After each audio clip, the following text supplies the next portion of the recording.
The cargo bay doors of Kepler Prime Trading Station opened with a loud hiss as Captain Jake Morrison stepped off his ship.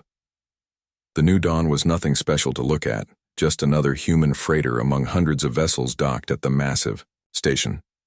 Morrison adjusted his worn leather jacket and walked toward the main trading floor, his boots clicking against the metal deck plates.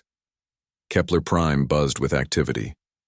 Aliens of every shape and size moved through the corridors, conducting business, sharing drinks, and making deals that would affect entire star systems. Morrison had been coming here for 5 years, and he never got tired of watching the different species interact. Near the central plaza, a group of Sarok merchants argued loudly over shipping rates. Their reptilian voices echoed off the walls as they gestured with clawed hands. Morrison could see their scales changing color as they got more excited. The Sarok were good traders but terrible at hiding their emotions. At a nearby table, 3 Valens sat in complete silence, their pale blue skin glowing softly as they communicated through telepathy. Morrison had always found the Valens unsettling. They looked almost human except for their completely black eyes and the way they never seemed to blink. The Qatari merchants were easier to deal with. The insect-like aliens clicked and buzzed as they moved through the crowd, their forearms making them excellent at handling multiple transactions at once. Morrison had done good business with them over the years. He found his contact at table 47. Vextar was an old Sarok who had been trading longer than most humans had been in space. His scales were a dull green that spoke of many years and many deals. When he saw Morrison approaching, his head crest rose slightly in greeting. "Captain Morrison," Vextar said in his hissing voice, "you are late." "Traffic control held us up for 2 hours," Morrison replied, taking a seat across from the alien. "Something about increased security sweeps." Vextar's scales shifted to a darker shade. "Yes, everyone speaks of increased security. The Zephyrians have been very active lately." Morrison frowned. The Zephyrians were relatively new to this part of the galaxy. They had shown up about 10 years ago with advanced technology and an attitude that rubbed most other species the wrong way. They looked like giant birds that had learned to walk upright, with golden feathers and sharp beaks that could tear through metal. "What kind of active?" Morrison asked. "Their war fleets have been seen in 7 systems this month," Vextar replied, his voice dropping to a whisper. "They speak of expansion, of claiming new worlds for their empire. Some say they have already taken 3 systems near the rim."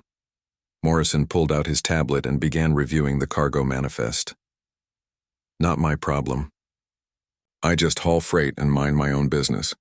Vextar's scales rippled with what Morrison had learned to recognize as concern. "Perhaps you should make it your problem, human. There are rumors about what the Zephyrians discuss in their war councils." Before Morrison could ask what that meant, a shadow fell across their table. He looked up to see one of the Valens standing beside them. This one was ancient, its skin so pale it was almost white, with deep lines etched around its black eyes. "Forgive the interruption," the Valen said in a voice like wind through leaves. "I am called Whisper of Stars. I could not help but overhear your conversation." Vextar's head crest flattened against his skull, a sign of respect among his people. "Elder," he said formally. "We were just conducting business." Whisper of Stars looked directly at Morrison. "You are human." "Last time I checked," Morrison replied. He had learned that being direct usually worked best with aliens.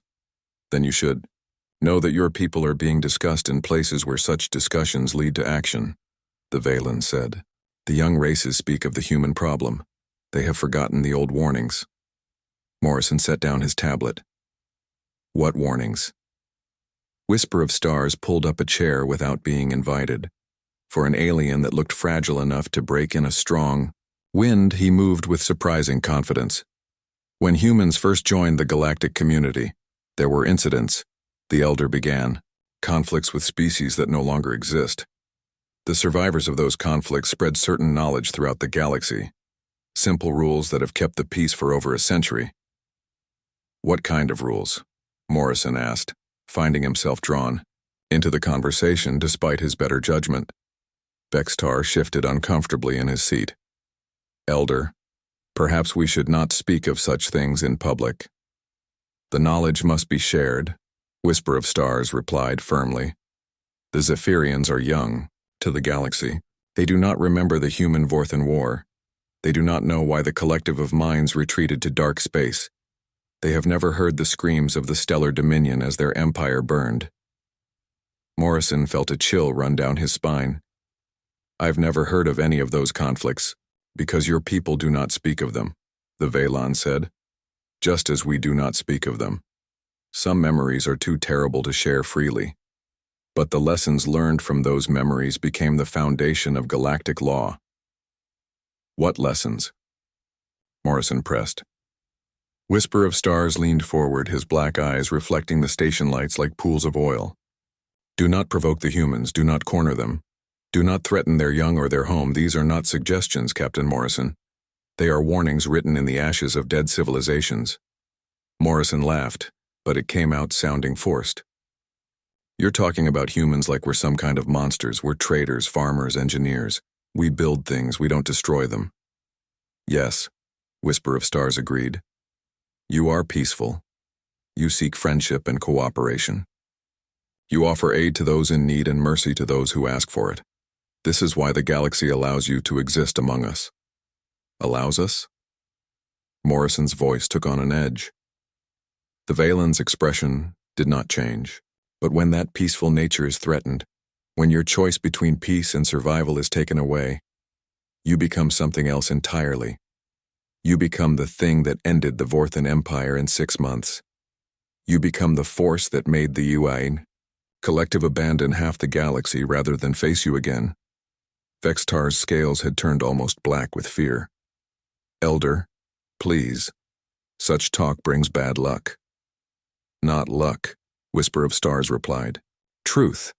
And the truth is that the Zephyrians speak openly of the human problem in their war councils. They believe your people are too dangerous to be allowed to continue expanding. They plan to solve this problem before it becomes unmanageable. Morrison stood up abruptly, his chair scraping against the floor. This is crazy talk. Humans haven't fought a major war in 50 years. Most of our ships don't even carry weapons. Whisper of Stars rose as well, moving with that same unsettling grace. That is what makes them so confident, Captain. They see your merchant fleets and peaceful colonies and think you have grown soft. They have forgotten that some species choose to be peaceful rather than being forced into it. The Velan elder placed a hand on Morrison's shoulder. The touch was surprisingly warm. Go home, Captain Morrison. Send word to your people. Tell them that the young races have forgotten the old warnings. Tell them that someone is about to test whether those warnings were necessary. With that, Whisper of Stars walked away, disappearing into the crowd like smoke. Morrison sat back down heavily. His hands were shaking slightly, though he could not say why. Is he right? Morrison asked Vextar. About the Zephyrians? The Saurochs. Scales were slowly returning to their normal color. The Elder speaks truth, but truth can be more dangerous than lies. Yes, the Zephyrians grow bold.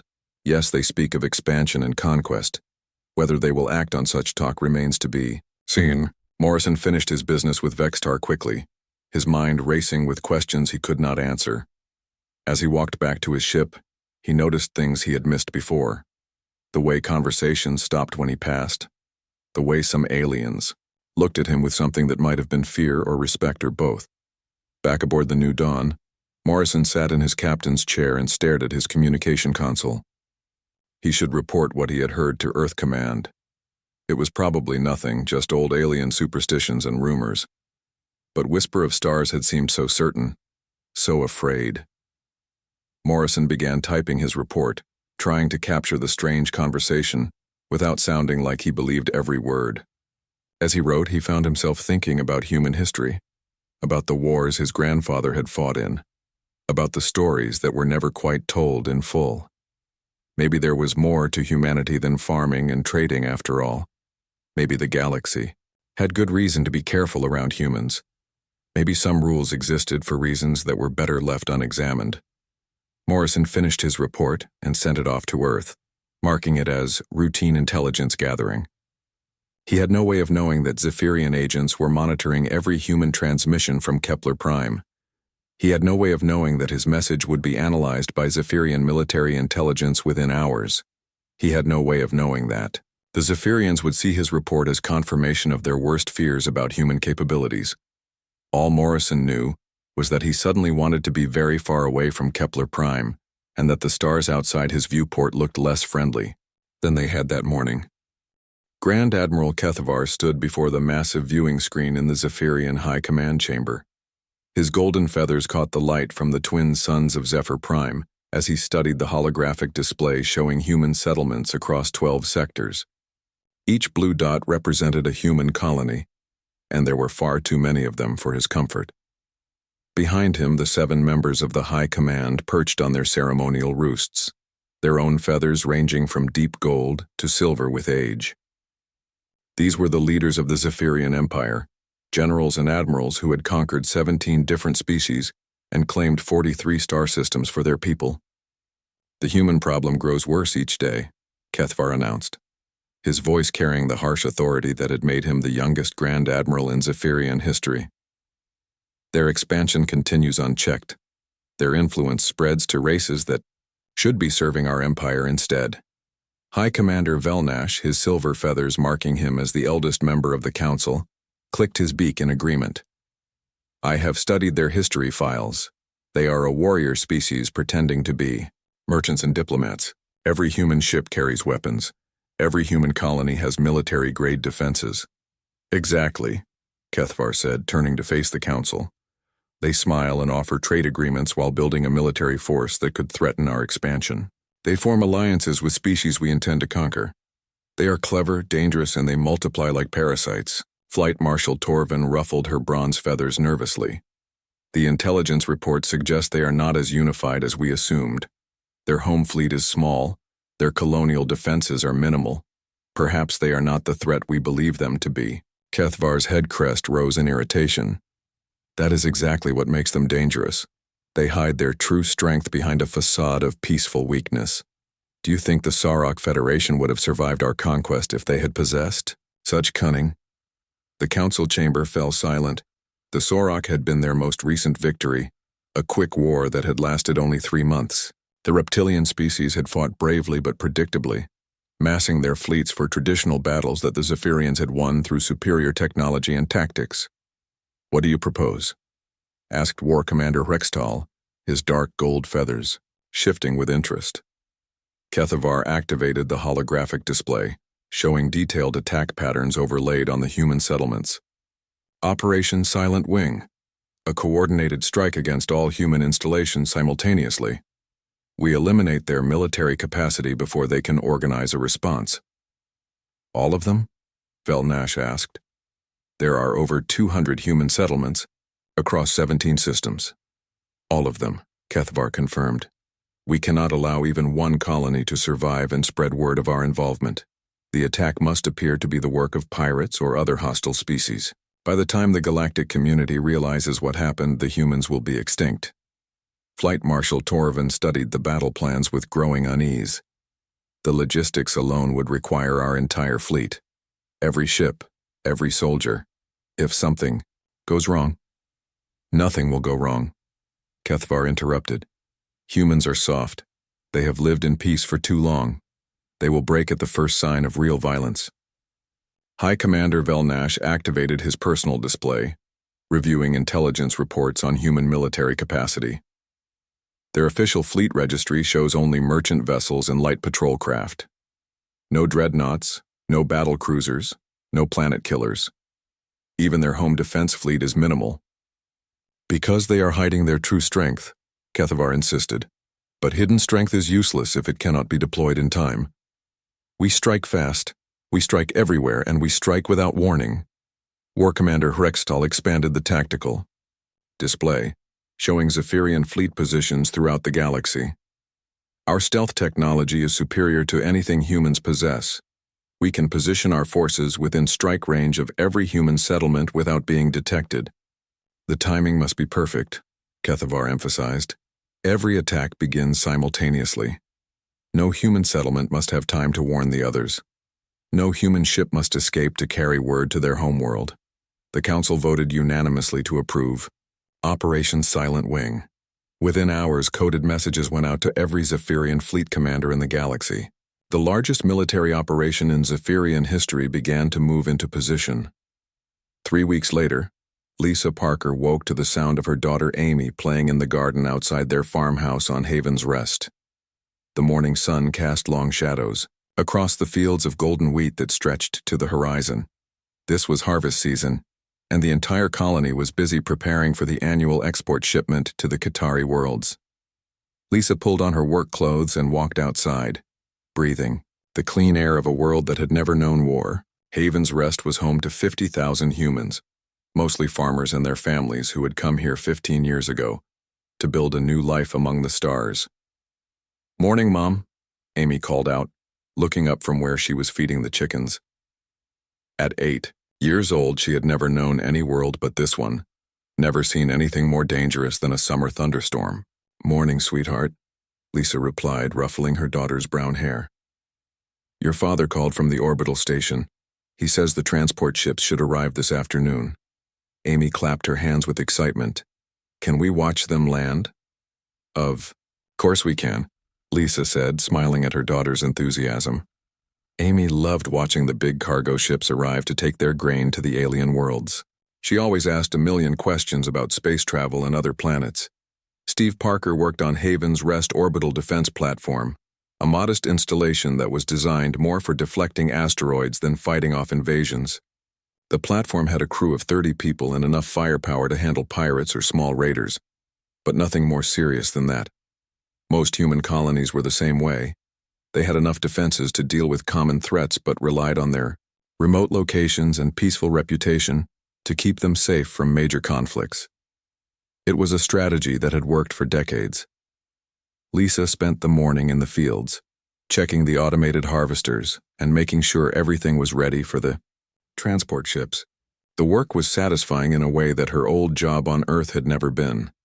Here she could see the results of her labor growing in neat rows under the alien sun. At noon, the first alarms began to sound. Lisa looked up from her work to see her neighbor, Marcus Cole, running toward her across the field. His face was pale with fear. "Lisa," he shouted, "get Amy and get to the shelter. Something's wrong with the orbital platform." Before Lisa could ask what he meant, the sky above them filled with fire. Steve's orbital platform was exploding in a series of brilliant flashes that lit up the afternoon sky like a second sun. Debris began raining down on the colony below. Lisa ran toward the house, her heart pounding with terror. Amy was still in the garden, staring up at the burning sky with wide eyes. "Mommy, what's happening?" Amy asked, her voice small and frightened. "I don't know, baby," Lisa said, scooping her daughter up in her arms. "But we need to get inside right now." The explosions in orbit were followed by a new sound, a low humming that seemed to come from everywhere at once. Lisa looked up to see dark shapes descending through the atmosphere, their sleek forms cutting through the smoke and fire. The shapes were ships, but not like any human vessel Lisa had ever seen. They moved with predatory grace, their hulls gleaming like polished metal. As they drew closer, she could see weapons pods deploying from their bellies. The first energy blasts hit the colony's central administration building, reducing it to smoking rubble in seconds. More blasts followed, targeting the communication arrays, the power plant, and the spaceport. The attacks were precise, methodical, designed to cripple the colony's ability to fight back or call for help. Lisa reached the emergency shelter beneath her house just as the first landing craft touched down in the wheat fields. Through the shelter's reinforced windows, she could see alien soldiers emerging from the ships. They were tall, bird-like creatures with golden feathers and cruel beaks. They moved with military precision, spreading out to secure the landing zone. "Zephyrians," Lisa whispered, recognizing the species from news reports. But this made no sense. The Zephyrians had never shown any hostility toward humans. They were supposed to be civilized, members of the galactic community just like humanity. The bar soldiers began moving through the colony, going from house to house. Lisa could hear weapons fire and shouting in the distance. Some of it was human voices, but much of it was the harsh cries of the Zephyrian soldiers. Amy was crying now, clutching her mother's arm. "I want Daddy," she sobbed. Lisa held her daughter tight, fighting back her own tears. Steve was gone, she was sure of that. No one could have survived the destruction of the orbital platform. Now it was just her and Amy, hiding in a hole in the ground while their world burned around them. The shelter door exploded inward without warning. 3 Zephyrian soldiers stood in the entrance, their weapons trained on Lisa and Amy. The leader, his feathers marked with military insignia, spoke in accented but clear English. "You will come with us," he commanded. "Resistance will result in death." Lisa stood slowly, keeping Amy behind her. "We're civilians. We're not soldiers. We don't have any weapons." Captain Ryan Stone stood on the bridge of his cargo hauler, watching Earth grow larger on the main screen. 3 days ago, he had been running grain shipments between the outer colonies. Now he was heading home on emergency orders that made no sense to him. The recall message had been brief and direct. "All human vessels return to Sol system immediately. Report to Luna Station for reassignment. Authorization code Black 7. Stone had never heard of authorization code Black 7, but his ship's computer had recognized it instantly. The autopilot had engaged without his permission, overriding his navigation controls and setting course for Earth at maximum speed. When he tried to access the ship's communication systems, he found new encryption protocols had been automatically installed. Now, as Earth came into view, Stone could see that something extraordinary was happening. The space around Luna was filled with ships, but not the kind of vessels he expected to see. These were not the familiar merchant freighters and passenger liners of the human fleet. These were warships. Massive gray hulls bristled with weapon systems that Stone had never seen before. Sleek destroyers moved in formation with cruisers the size of city blocks. In the distance he could make out the outline of something so large it could only be a dreadnought, its hull covered in armor plating thick enough to stop planet-killing weapons. "This is Luna Control to incoming vessel designation Merchant 77 Alpha," came a voice over the communication system. "You are cleared for docking at Bay 43. Report to reassignment officer immediately upon arrival." Stone docked his ship in a bay that had been converted from civilian cargo handling to military logistics. As he walked through the station corridors, he saw other merchant captains looking just as confused as he felt. They all wore the same expression of people who had discovered that their familiar world had changed overnight. At the reassignment desk, Stone was met by a woman in a military uniform he did not recognize. She was tall, with short black hair and the kind of steady gaze that belonged to someone who had seen combat. "Captain Stone," she said, consulting her tablet. "Ryan Stone, cargo hauler, steady progress, 15 years civilian service. You are hereby reassigned to the UES Retribution as navigation officer. Report to Commander Martinez in Bay 71 for briefing." Stone stared at her. "I'm sorry, but there must be some mistake. I'm a civilian captain. I haul grain and medical supplies. I don't know anything about military operations." The woman looked up from her tablet with what might have been sympathy. "Captain Stone, you graduated from the Naval Academy 18 years ago. You served 6 years as a navigation officer on the destroyer UES Vigilant before transferring to the Merchant Marine. Your records show advanced training in deep space navigation and combat tactics." "That was a long time ago," Stone protested. "I haven't served on a military vessel in over a decade." "The training doesn't go away," the woman replied. "And right. Now we need every experienced officer we can get. The Zephyrians made a mistake when they attacked our colonies. Now they're going to learn why humanity has stayed peaceful for so long." Stone found Bay 71 and stopped in amazement. The UES Retribution was not like any ship he had ever seen. It was enormous, easily 3 times the size of the largest merchant vessel, but it moved with the grace of something much smaller. The hull was covered in armor that seemed to absorb light rather than reflect it, and weapon ports lined every surface. Commander Beth Martinez was waiting for him at the airlock. She was a compact woman with graying hair and scars on her hands that spoke of hard experience. When she shook Stone's hand, her grip was firm and confident. "Welcome aboard, Captain Stone," she said. "I know this is confusing, but I'll explain everything during the briefing." The ship's interior was just as impressive as its exterior. The corridors were wider than necessary for civilian use, with emergency bulkheads every 50 meters. The walls were lined with access panels for systems that Stone could not identify. Everything was built for war. But war fought with technology that seemed beyond anything humanity should possess. The briefing room was filled with other officers, most of them looking as confused as Stone felt. Martinez stood at the front of the room, her expression serious. "I know you all have questions," she began. "You were living normal civilian lives yesterday, and today you find yourselves on a warship preparing for combat. Let me explain what has happened." Martinez activated a holographic display showing the attacks on human colonies. The images were difficult to watch: burning cities, destroyed orbital platforms, and civilians being loaded onto alien transport ships. 3 days ago, the Zephyrian Empire launched a coordinated attack on 17 human settlements. Martinez continued. They destroyed our orbital defenses, captured our people, and tried to eliminate every human presence in those systems. They succeeded in most cases. One of the officers, a woman Stone recognized as former merchant captain Sarah Lewis, raised her hand. "Commander, I don't understand. Where did all these warships come from? The official fleet registry shows nothing like this." Martinez smiled grimly. "The official fleet registry has never shown the real fleet, Captain Lewis. Every merchant vessel in human space is built to military specifications. Every cargo hauler can be converted to a destroyer in 6 hours. Every passenger liner can carry a regiment of Marines." Stone felt his world shifting beneath him. "You're saying the entire merchant fleet is actually a disguised navy?"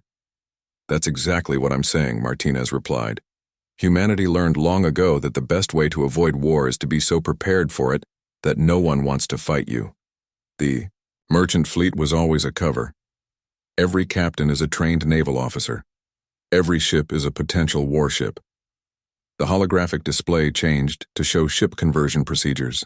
Stone watched in amazement as cargo bays transformed into weapon mounts. Civilian sensor arrays revealed military capabilities, and passenger quarters became marine barracks. The Zephyrians saw what they wanted to see. Martinez continued. Peaceful, traders, defenseless colonies, a species that had grown soft with prosperity. They made their plans based on incomplete information. Captain Lewis looked stunned. "How long has this been going on?" "Since the day humans first left Earth," Martinez answered. "We've been preparing for this war for over a century. We hoped it would never come, but we were ready in case it did." Stone was beginning to understand the scope of what he was seeing. The colonies that were attacked, were they really defenseless? Martinez's expression hardened. No colony is ever really defenseless, but some were more prepared than others. The Zephyrians chose their targets carefully, hitting the settlements with the lightest apparent defenses first. The display showed a map of human space with red markers, indicating the attacked colonies, and green markers showing the survivors. There were far more green markers than red ones. They expected to destroy all human presence in 17 systems, Martinez said. Instead, they managed to attack 17 colonies out of over 400. The other settlements had time to prepare once the first distress calls came through. Stone studied the tactical display. "What about the prisoners, the people they captured?" "That was their biggest mistake," Martinez replied, and her voice carried a cold anger that made Stone shiver. "They didn't just attack our colonies. They took our children. There is no force in the galaxy more dangerous than humans fighting to protect their young." The briefing continued for 2 hours, covering tactical procedures, ship capabilities, and operational objectives. Stone learned that the UES Retribution was one of over 3,000 vessels being assembled for the human response. Some were converted merchant ships like his old cargo hauler. Others were purpose-built warships that had been hidden in remote shipyards for decades. As the meeting broke up, Stone approached Martinez with a question that had been bothering him. "Commander, if we've been preparing for this war for so long, why did we let the Zephyrians attack first? Why didn't we stop them?" Martinez looked out the briefing room's viewport at the assembled fleet. "Because we needed the galaxy to see that we didn't start this war, Captain Stone. Humanity has a reputation for being peaceful traders and farmers. That reputation is valuable, and we worked hard to build it." She turned back to face him. But reputation only matters if people believe it. The Zephyrians stopped believing it, so now we have to remind the galaxy why that reputation exists in the first place. Stone spent the next day learning about his new ship and its capabilities. The Retribution was officially classified as a heavy cruiser, but it carried enough firepower to level a planet. Its engines could push it to speeds that violated the known laws of physics. Its armor was made from materials that should not have been possible to manufacture. How did we develop all this technology? Stone asked Chief Engineer Carol White during his orientation tour. White was a small woman with oil-stained coveralls and the kind of smile that suggested she knew secrets worth keeping. We didn't develop it, Captain. We inherited it. Inherited it from who? From every species that was stupid enough to attack human colonies over the past century, White replied. We study our enemies, Captain Stone. We learn from them. We take their best ideas and make them better. Captain Jake Morrison stood on the bridge of his new ship, watching the tactical display with grim satisfaction. The vessel that had once been the cargo hauler New Dawn was now the armed cruiser Vengeance, bristling with weapons that had been hidden in her cargo bays for years. The transformation had taken exactly 6 hours, just as Commander Martinez had promised. Morrison was no longer hauling grain between trading stations. Now he was leading a hunter-killer group deep into Zephyrian space, searching for the prison ships that held human captives. His mission was simple: find the prisoners, rescue them, and eliminate every Zephyrian installation in the process. Contact bearing 27 Mark IV, announced Lieutenant Carol Price from the sensor station. Zephyrian patrol vessel, Hawk class, destroyer. Distance 40,000 kilometers. Morrison studied the enemy ship on his screen. It was sleek and fast, designed for quick strikes against civilian targets. Against a converted merchant vessel, it should have been an easy victory. Signal the pack, Morrison ordered. Begin wolf formation. Target the destroyer's engines first. 5 other ships moved into position around the Vengeance, their movements coordinated with the precision of hunters who had worked together for years. These were all former merchant captains like Morrison, men and women who had spent decades learning every trick of space navigation while secretly preparing for this day. The Zephyrian destroyer detected them too late. By the time its captain realized the merchant ships were actually warships, the human vessels had surrounded him completely. The first salvo disabled his engines, the second destroyed his weapons. The third gave him a choice: surrender or die. This is Captain Morrison of the Human Defense Force. Morrison broadcast on the emergency frequency. You are surrounded and outgunned. Surrender now and you will be treated according to galactic law. The response came back in accented English, filled with rage and confusion. This is impossible. You are merchant ships. You have no weapons. You have no military. Morrison smiled without humor. You thought wrong. You have 30 seconds to surrender. The Zephyrian captain chose to fight. It was the last mistake he ever made. Morrison watched the destroyer explode in a brief flare of light, then turned his attention back to the mission. One enemy ship down, but they still had not found what they were looking for. Sir, Price called out. I'm picking up a large installation on the 4th planet. Multiple ships in orbit, including what looks like prison transports. Morrison felt his heart rate increase. After 3 days of searching, they had finally found a target worth the effort. All ships, he announced. We have located a Zephyrian prison facility. Begin attack formation. Remember, our people are down there. We get them out alive. The attack on the prison world became a textbook example of human tactical doctrine. Morrison's ships hit the orbital defenses first, using their superior speed and coordination to destroy the weapon platforms before they could respond effectively.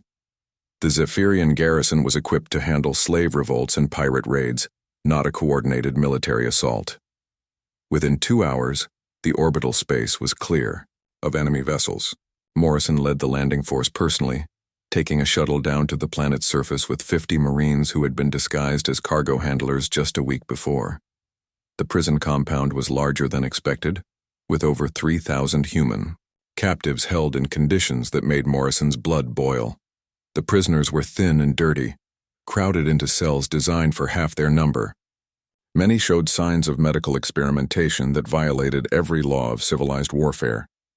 Morrison found Lisa Parker in cell block 7, holding her daughter Amy protectively while other human families huddled around them. When she saw Morrison's uniform, her eyes filled with tears of relief. "You came for us," she whispered.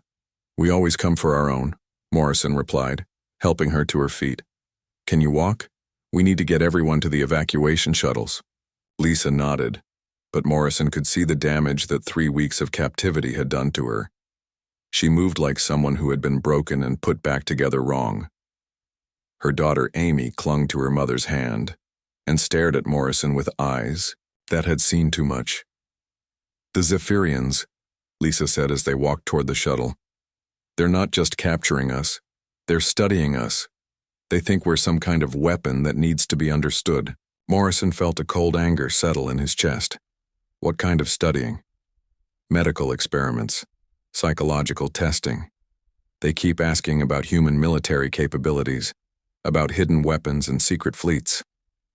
Lisa's voice was steady, but Morrison could hear the underlying trauma. "They don't believe we're really just farmers and traders." "Maybe they're smarter than we thought," Morrison muttered. The evacuation went smoothly, but Morrison's satisfaction was tempered by what he had learned. The Zephyrians were not just attacking human colonies for conquest. They were trying to understand what made humans dangerous. That suggested a level of strategic thinking that made them more formidable enemies than he had hoped. As the last shuttle lifted off, Morrison ordered his ships to begin the systematic destruction of every Zephyrian installation on the planet. Barracks, command centers, supply depots, communication arrays. Everything that could be used to support military operations was reduced to smoking rubble. The process took 6 hours and was completely thorough. When Morrison's task force finally left the system, they left behind a message written in letters 50 meters tall across the prison compound's main courtyard. "You should not have taken our children." Word of the rescue spread quickly through Zephyrian space. Within days, garrison commanders across the Empire were reporting similar attacks. Human forces seemed to appear from nowhere, strike with devastating precision, and vanish before reinforcements could arrive. The psychological impact was even greater than the military damage. Zephyrian soldiers who had been confident of easy victory against peaceful humans suddenly found themselves facing an enemy that fought with cold, calculated fury. Every attack followed the same pattern: overwhelming force, no mercy for combatants, and complete protection for prisoners and civilians. Grand Admiral Kethvar studied the battle reports in his command center on Zephyr Prime, his golden feathers dull with stress. In 2 weeks, the humans had rescued over 8,000 prisoners and destroyed 47 military installations. More importantly, they had done it without losing a single ship. "How is this possible?" he demanded of his intelligence staff. "Our reports indicated minimal human military capability. These are not the actions of merchants and farmers." Flight Marshal Torvin shifted nervously on her perch. "Sir, we are receiving reports that human merchant vessels are transforming into warships. Cargo bays are revealed to contain weapon systems. Civilian crews are displaying advanced military training." "You're telling me their entire merchant fleet was a disguise?" "That appears to be the case, sir. Furthermore, their tactical coordination suggests they have been preparing for this conflict for decades." Kethvar felt a chill of fear that he had not experienced since his first combat mission as a young officer. "What about their technology? Our ships should have superior firepower." "That's the most disturbing part, sir. Human weapons are using principles we don't recognize. Their armor seems to absorb energy weapons instead of deflecting them. Their engines operate beyond theoretical maximum efficiency." War Commander Rextal activated a tactical display showing human ship movements across Zephyrian space. "They're not fighting like a conventional military, sir. They're hunting us. Small groups, striking without warning, gone before we can respond." Kethvar studied the display with growing unease. The human attacks showed a pattern that spoke of careful planning and intimate knowledge of Zephyrian military doctrine. Every strike hit critical infrastructure while avoiding heavily defended positions. Every rescue operation succeeded without significant casualties. Order all garrison commanders to consolidate their forces, Kethvar commanded. No more isolated outposts. No more prisoner facilities without heavy escort. Sir, Torvin said hesitantly. That will severely limit our operational capability. We won't be able to maintain control over conquered territories. Better to control less territory than to lose entire fleets to these human ghosts, Kethvar replied. How many ships have we lost in the past 2 weeks? Rextal consulted his tablet. 43 destroyers, 18 cruisers, and 7 support vessels.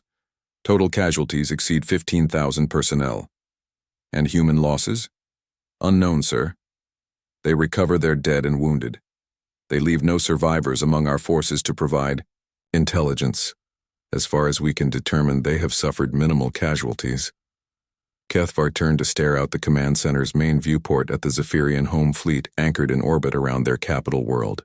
200 ships, the pride of the Empire, equipped with the most advanced technology the Zephyrians could build. Suddenly, that fleet seemed very small. Send a message to all fleet commanders, Kethvar ordered. Full alert status. Begin random patrol patterns. No ship travels alone. As his subordinates hurried to carry out his orders, Kethvar found himself thinking about the ancient warnings that some of the older species had tried to share. The Galactic Council chamber had never seen such chaos.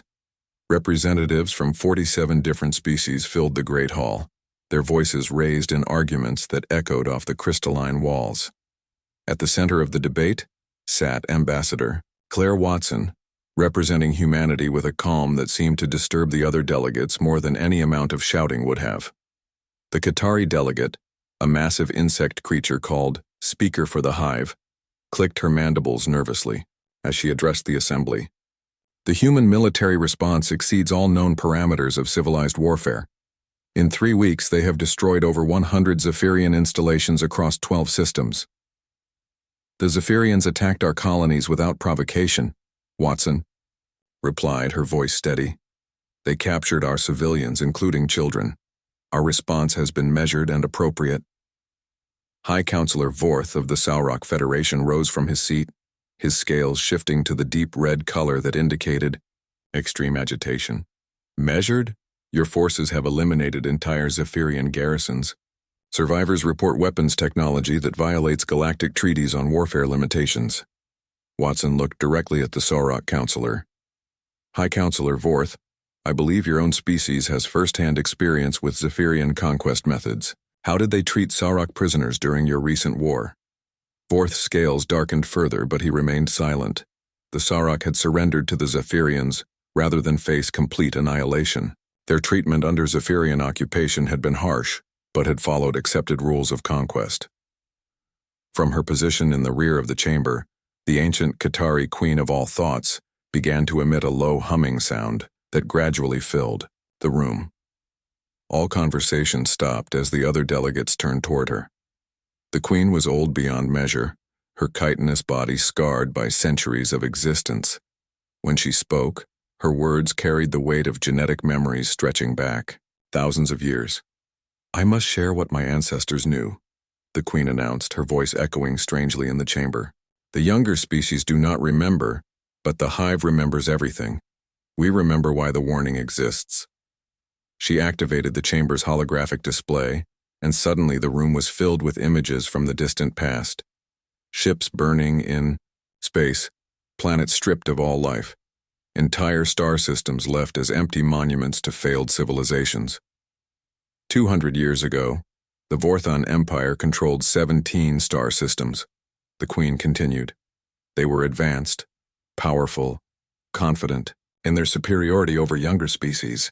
They encountered a human colony ship carrying refugees from Earth, 100,000 civilians seeking a new home. The holographic display showed the massive colony ship, its hull gleaming in the light of an alien star. Then came the Vorthon warships, their dark forms surrounding the defenseless vessel. The Vorthons demanded the humans submit to slavery. When the humans refused, the Vorthons destroyed the colony ship. All 100,000 civilians died, including 30,000 children. A murmur of horror ran through the chamber. Even the most warlike species present recognized that attacking civilians was a violation of the most basic laws of galactic civilization. The human response was swift, the Queen continued. Within 6 months, human fleets appeared throughout Vorthon space, and they did not seek conquest or territory. They sought only the complete elimination of everything Vorthon.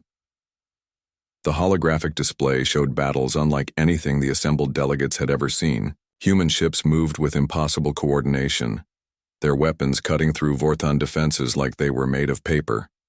Entire fleets vanished in minutes, reduced to glowing debris. The war lasted exactly 1 year, the Queen said. When it ended, the Vorthon Empire no longer existed. Their homeworld was empty, their colonies abandoned, their people scattered to the void. The humans had not just defeated them, they had erased them from history. Ambassador Watson watched the display without emotion, but several other delegates noticed that her hands were clenched tightly in her lap. The survivors of that war spread a warning throughout the galaxy, the Queen continued. Do not threaten human children. Do not corner humans. Do not force them to choose between peace and survival, because when you take away their choice to be peaceful, they become something else entirely. The holographic display shifted to show other conflicts, other civilizations that had made similar mistakes. The collective of minds, once spanning 3 spiral arms, had vanished after enslaving human mining crews. The stellar Dominion, previously the galaxy's greatest military power, had retreated to a single system and never emerged after attacking human research stations. Each time the pattern was the same, the Queen explained. Humans would fight with a precision and ruthlessness that defied all military doctrine. They would study their enemies, adapt their technology, and become more dangerous than the species that attacked them. The Velon Elder, Whisper of Stars, floated forward on his anti-grav platform. His ancient voice carried across the chamber like wind through dead leaves. I tried to warn them, he said softly. I spoke to a human captain on Kepler Prime 3 weeks ago. I told him the Zephyrians were planning something foolish. I hoped he might pass word to his leaders that perhaps this war could be prevented. Why didn't you warn the Zephyrians directly? Demanded the Zephyrian ambassador, Golden Crest. Veltar, Whisper of Stars, turned his black eyes toward the bird-like alien. Because you would not have listened. The young races never listen. You see humans trading grain and medical supplies and you think they have grown soft. You forget that some species choose to be peaceful rather than being forced into it. Veltar's golden feathers bristled with indignation. We are not afraid of human merchants and farmers. Our technology is superior, our military is larger, our resolve is stronger. The Queen of All Thoughts emitted a sound that might have been laughter if insects could laugh. That is exactly what the Vorthons said, and the Collective, and the Dominion. They all believed their technology was superior. She activated another section of the holographic display, showing detailed analyses of human weapons captured from ancient battlefields. Human technology does not advance through innovation alone. It advances through acquisition. They study their enemies, reverse engineer captured equipment, and improve upon it. That's impossible, Veltar protested. No species can simply copy advanced technology from others. Humans can, Whisper of Stars replied. They have a talent for understanding how things work, for taking concepts from one field and applying them to another. Every species that has fought them has contributed to their technological advancement. Dr. Carl Fisher, the human xenobiologist, who had been observing the proceedings from the gallery, was given permission to address the council. He approached the central podium with the measured steps of someone who had spent years studying alien cultures. Honored delegates, Fisher began, I have studied the genetic and cultural patterns of 43 different species over the past 20 years. Humans are unique in one particular aspect. We are the only species that consistently forms emotional bonds with individuals outside our immediate family groups. Several delegates looked confused by this statement, but Fisher continued, when you attack a human colony, you are not just attacking random civilians, you are attacking the children of people who have friends and family scattered across hundreds of other worlds. Every human you capture or kill has connections that span light years.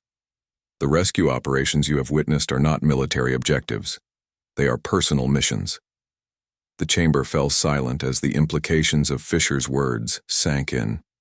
The Zephyrians did not just attack 17 colonies, Fisher explained. They created 17 reasons for several million humans to take this conflict personally. They turned a political dispute into a family emergency. High Counselor Vorth leaned forward in his seat. Are you saying humans will not accept a negotiated peace? I'm saying that until every captured human is returned safely, this war will continue regardless of what any government decides, Fisher replied. You cannot negotiate with parents trying to rescue their children. Ambassador Watson stood and activated her own holographic display, showing the current tactical situation. Red markers indicated Zephyrian holdings, while blue markers showed human fleet positions. The Galactic Council should understand our position clearly, Watson announced. Humanity did not start this war.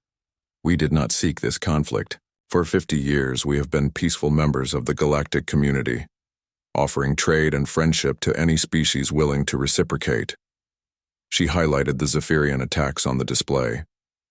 But when someone attacks our families, captures our children, and tries to eliminate our presence from the galaxy, we respond with the full measure of our capability. What do you want? Asked the Altarian delegate, a crystalline being whose voice rang like chimes in the wind. We want our people back, Watson replied simply. All of them, alive and unharmed.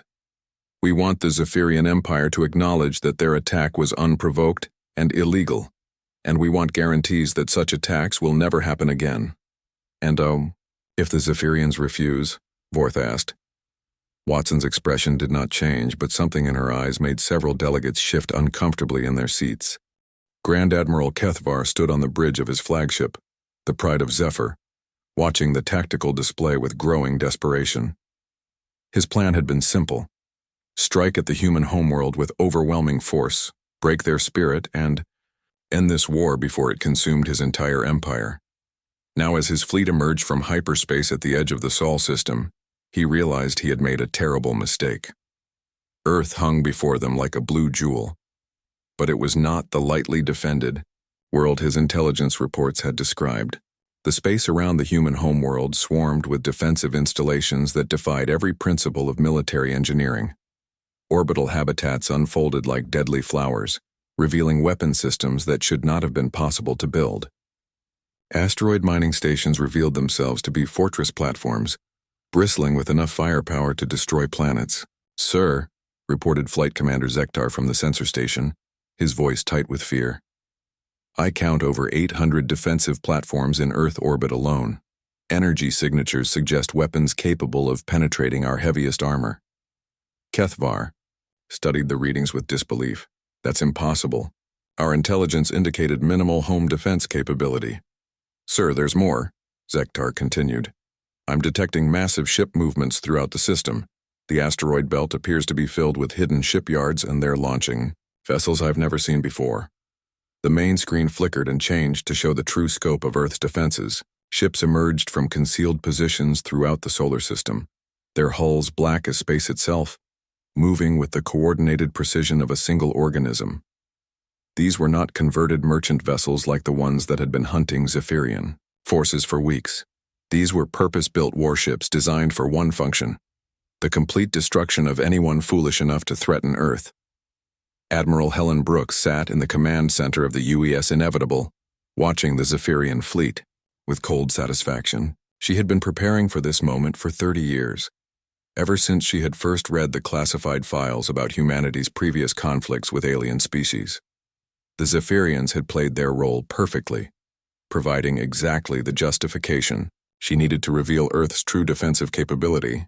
Ma'am, reported Captain Stone from his position at the tactical station, enemy fleet strength is approximately 600 vessels. Composition includes battle cruisers, destroyers, and what appears to be a planet-killer-class dreadnought. Brooks nodded without surprise. They brought their best, just as we expected. Signal all defensive platforms to power up. Begin deployment of the Inheritance Fleet. Captain Stone hesitated for a moment. Ma'am, are you sure we want to reveal the Inheritance ships? Once we use them, every species in the galaxy will know what we're capable of. The time for hiding is over, Captain, Brooks replied. The Zephyrians forced this choice on us when they attacked our children. Now they get to see what humans become when we stop pretending to be harmless. Throughout the Sol system, hidden shipyards that had been disguised as research stations began launching vessels that officially did not exist. The Inheritance Fleet represented 50 years of secret development, incorporating technology taken from every species that had ever made the mistake of attacking humanity. Vorthan energy systems powered ships built with collective armor and armed with weapons based on Dominion designs, but improved beyond anything their original creators had. Imagine. Commander Martinez, now in charge of the converted UES Retribution, watched the Inheritance ships deploy with awe. I've been in the Navy for 20 years and I've never seen anything like this. Where did all these ships come from? Chief Engineer White smiled grimly from her station. They've been building them in the outer system since before you were born. Commander, every time we defeated an enemy, we learned something new. Every captured technology made us stronger. The first exchange of fire came when Kethvar ordered his forward elements to test Earth's defenses. Zephyrian energy beams lanced out toward the nearest orbital platform, expecting to overwhelm it with concentrated firepower.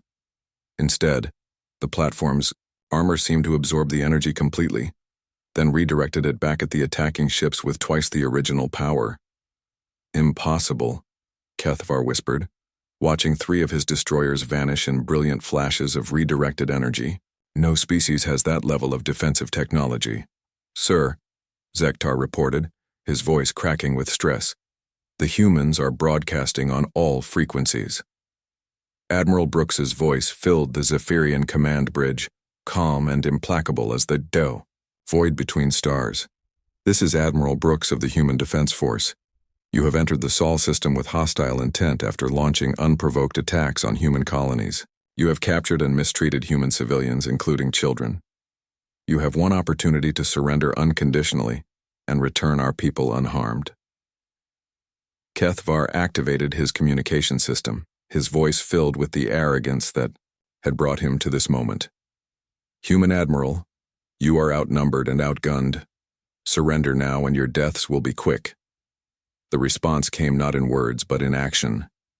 The Inheritance Fleet moved forward as one, their black hulls seeming to drink the light from nearby stars.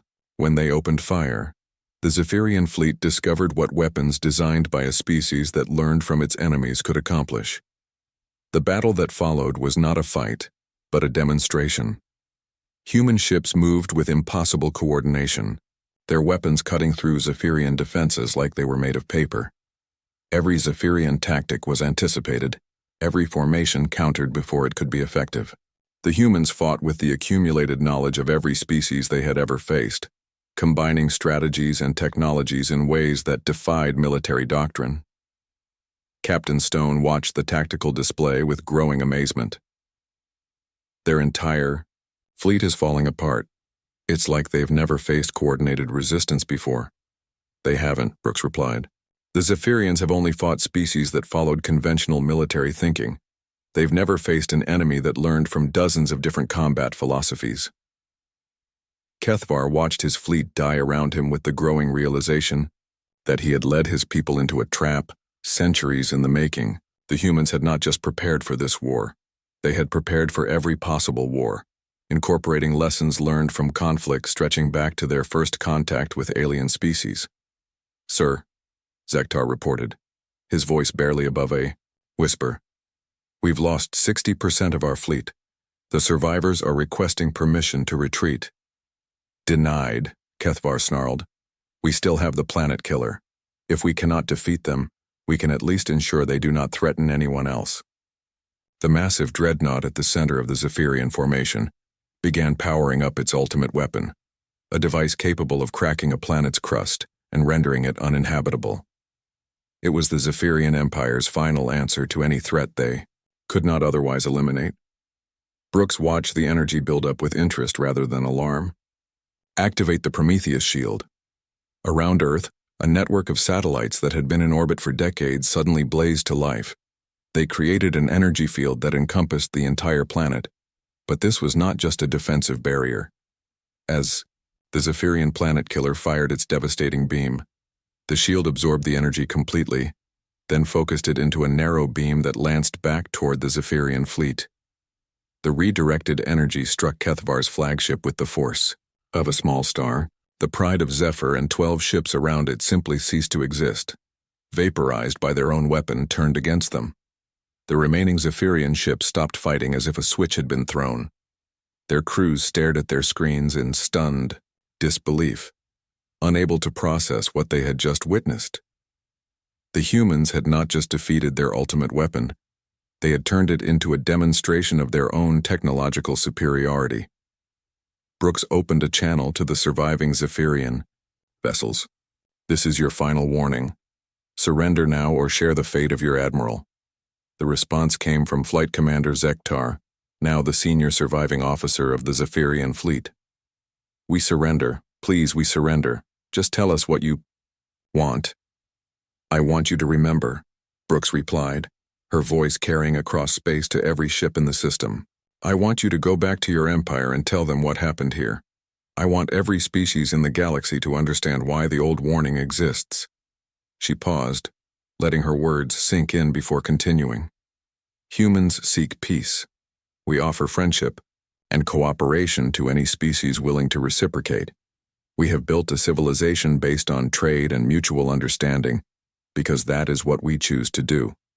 The main screen showed the wreckage of the Zephyrian fleet floating in space around Earth, a monument to the consequences of threatening humanity. But when you force us to choose between peace and survival, when you threaten our families and capture our children, we become something else entirely. We become the force that ended the Vorthan Empire. We become the nightmare that drove the collective into dark space. We become inevitable. Captain Morrison, now aboard one of the inheritance ships, watched the surrender with mixed feelings. They had won, but the cost in Zephyrian lives was staggering.